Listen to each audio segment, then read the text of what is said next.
اعوذ باللہ من الشیطان الرجیم بسم اللہ الرحمن الرحیم۔ السلام علیکم۔ امید ہے کہ آپ ٹھیک ہوں گے، اللہ آپ کو ٹھیک اور صحت یاب رکھے۔ میں ہوں اسکی اقبال احساس اور آپ دیکھ رہے ہیں اردو دان۔ آج ہم نظم طلوع اسلام جو کہ جماعت نحم کی اردو کی کتاب ہے، اسی نظم کا مشق کریں گے۔ اس کے جو مشکل سوالات ہیں وہ حل کرنے کی کوشش کریں گے۔ تو آ جاتے ہیں سوالات کی طرف۔ سوال نمبر 1 ہے، نظم کے پہلے حصے کے 5ویں شعر میں کون سی خاص بات بیان کی گئی ہے؟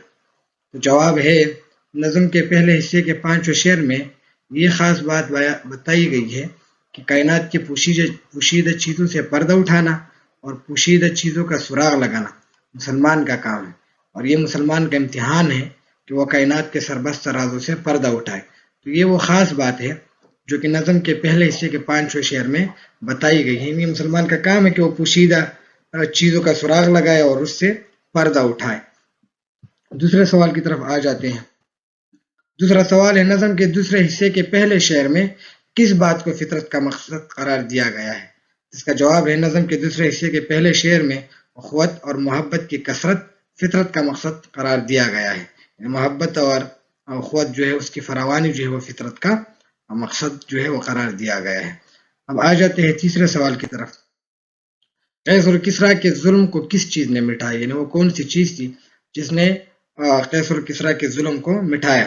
جواب ہے، قیصر و کسریٰ کے ظلم کو حضرت علی کی بہادری، حضرت ابوذر رضی اللہ تعالیٰ عنہ کے زہد و تقویٰ اور حضرت سلمان فارسی رضی اللہ تعالیٰ عنہ کی سچائی نے مٹایا۔ ان کا ظلم جو ہے وہ حضرت علی رضی اللہ تعالیٰ عنہ کی بہادری نے، حضرت ابوذر رضی اللہ تعالیٰ عنہ کے زہد و تقویٰ نے اور حضرت سلمان فارسی رضی اللہ تعالیٰ عنہ کی سچائی نے مٹایا۔ آ جاتے ہیں اگلے سوال کی طرف۔ نظم کے دوسرے بند کے قوافی لکھے۔ قوافی قافیہ کی جمع ہے۔ قافیہ کا مطلب ہوتا ہے ایسے الفاظ جو ہم آواز ہو۔ جیسے اس کے دوسرے بند کے قوافی جو ہیں وہ یہ ہیں: مسلمانی، فراوانی، افغانی، کوہستانی، رہبانی، سلمانی، زندانی اور تورانی۔ اب آ جاتے ہیں 5ویں سوال کی طرف۔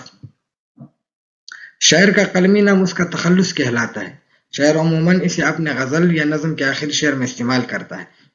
شاعر کا جو قلمی نام ہوتا ہے اس کا تخلص ہوتا ہے، وہ غزل کے یا نظم کے آخری شعر میں اس کو استعمال میں لاتا ہے۔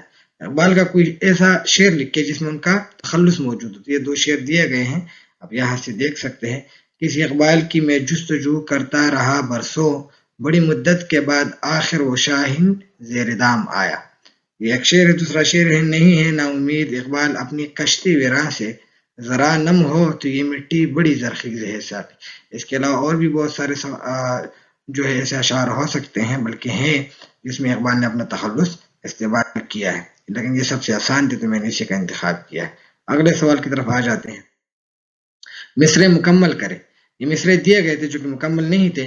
جہاں جہاں لکیر کھینچی گئی ہیں تو اس لکیر کے اوپر جو الفاظ ہیں وہی الفاظ ہیں جو کہ خالی جگہوں میں آئیں گے۔ خدا کا آخری پیغام ہے تو، جاویدہ تو ہے، لیا جائے گا تجھ سے کام دنیا کی امامت کا، حنا بند عروسی لالا ہے خون جگر تیرا، جب اس انگارہ خاکی میں ہوتا ہے یقی پیدا۔ تو یہ مشکل سوالات تھے۔ مرکزی خیال اور خلاصہ ہم اگلے لیکچر میں انشاءاللہ ریکارڈ کرنے کی کوشش کریں گے۔